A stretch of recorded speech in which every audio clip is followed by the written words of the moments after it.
دینی چاہیے. مومن کے عیب پر کوئی پردہ ڈال دے گا تو اللہ قیامت کے دن اس کے عیب پر پردہ ڈالے گا.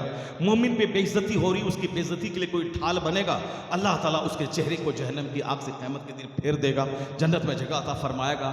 اب سلام میں نیکی ملتی ہے، نیکی سلام کرنے والے کو 90 نیکی، جواب دینے والے کو 10 ملتا ہے. اب کوئی سلام کرنے میں پہل کرنا چاہیے تو ڈھیر نیکی ہم کو مل جائے. یعنی اپنی نیکی پہ نظر رکھنی چاہیے، نہ کہ دوسروں کے عیب پہ نظر رکھنی چاہیے. اب ذرا غور سے سنیے، سرکار اعلیٰ حضرت فاضل بریلوی سے جس کو چڑ ہے کہ وہ صاحب ولی نہیں تھے، بس 2-3 باتیں میں کہتا ہوں، غور سے سن لیں.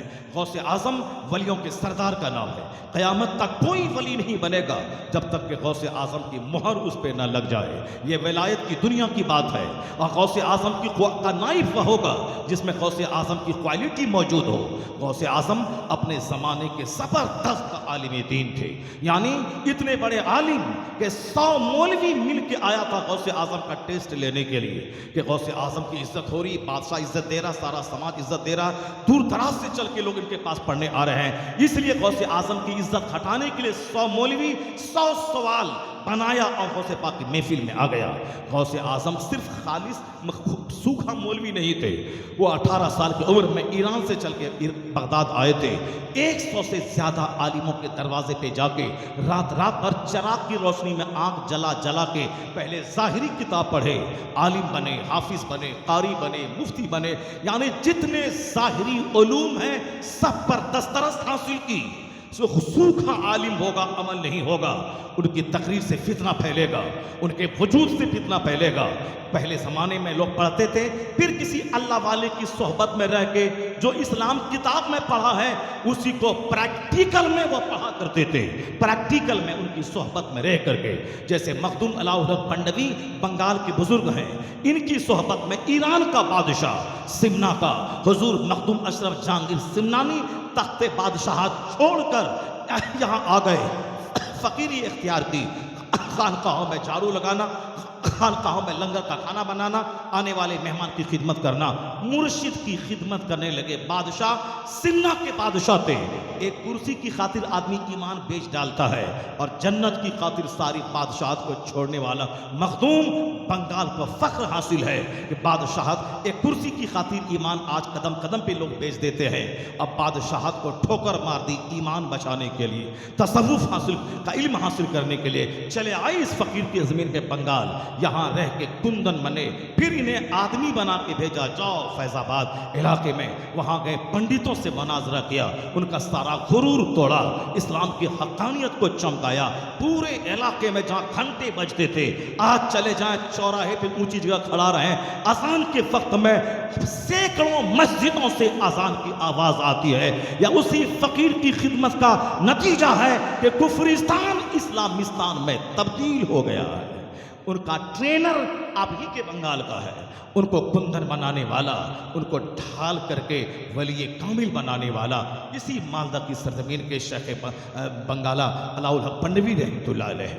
جب آخرت پیاری ہوتی ہے تو آدمی بادشاہت کو چھوڑ دیتا ہے، اور دنیا پیاری ہوتی ہے تو دنیا حاصل کرنے کے لیے وہ آخرت اور ایمان سب بیچ دیتا ہے.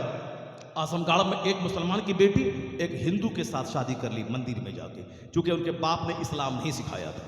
وہ صرف کو لگا کہ بدن میں جو گرمی ہے عشق کی، اس کی آگ وہیں بجھے گی جب تک یہ مل نہ جائے. وہ بھول گئی کہ ہم ایمان اگر بچانے کے لیے ساری زندگی کنواری رہنی پڑے، میں کنواری رہ جاؤں گی مگر ایمان کا سودا نہیں کروں گی. یہ زبردست بات وہ بولتا ہے جن کے پیچھے ماں باپ کی محنت اور پریکٹس اور مشق ہوتی ہے. اس لیے ایسا نہیں کہ بچہ پیدا کیا سڑک پہ چھوڑ دیا اپنے سے سیکھ جائے گا. نہیں، بچہ ایک گفٹ، ایک تحفہ ہے. اس بچے کو تحفہ سمجھ کے قدم قدم پہ اس کی نگرانی کرنی ہوگی. کیسے ان کو پالیں، کیسے ان کو بولنے کا ڈھنگ سکھائیں، کیسے اخلاق سکھائیں. مکان دکان کی فکر ہے، آدمیت اور اخلاق کی فکر نہیں ہے. جبکہ سب سے زیادہ فکر ان کے اخلاق، ان کے علم، ان کے آداب زندگی کا کرنا چاہیے. ایسے کھانا ہے، ایسے نہیں کھانا ہے، ایسے باتھ روم جانا ہے، ایسے داہنے کروٹ سونا ہے، اتنا گھنٹہ سونا ہے، ایسے بولنا ہے، دوسروں سے کیسے ملنا ہے، مصافحہ کیسے کرنا ہے، کھانا کیسے چبا چبا کے کھانا ہے، کیسے بیٹھنا ہے، پانی کیسے پینا ہے. یعنی ہر قدم پہ ایک پڑھا لکھا باپ، ایک پڑھی لکھی ماں اپنے بچے کی نگرانی کرے. یہ ہوا ماں باپ ہونے کا حق ادا کرنا. زمین دے دیا 10 بیگھہ چھوڑ کے وہ شرابی 10 بیگھہ زمین بیچ کے مر جائے گا.